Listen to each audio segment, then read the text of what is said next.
अजितदादांचं निघून जाणं हे केवळ या ठिकाणी सुनेत्राताई, पार्थ, जय यांचं नुकसान नाही, हे केवळ बारामतीकरांचं नुकसान नाही, तर या अखिल महाराष्ट्राचं हे फार मोठं नुकसान दादांच्या जाण्याने झालेलं आहे।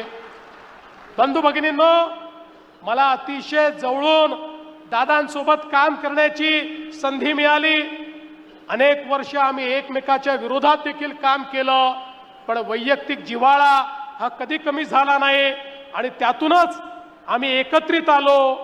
आणि मला ही अपेक्षा होती की किमान पुढचे 15-20 वर्ष तरी आता एकत्रितपणे दादा असतील, मी असेन, शिंदे साहेब असतील, आम्ही या ठिकाणी काम करू आणि दादांसोबत काम करण्याचा आनंद हा वेगळा होता।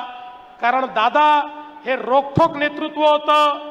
मगाशी आपण बघितलं, याचा अनुभव माझ्या सहित सगळ्यांनी घेतला।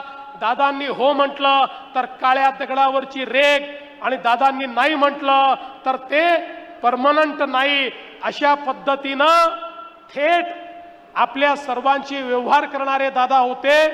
आणि त्याच वेळी जे संकल्प घेतले आहेत ते संकल्प पूर्ण करण्याकरता कुठल्याही प्रकारची मेहनत करण्याची तयारी ही दादांमध्ये होती।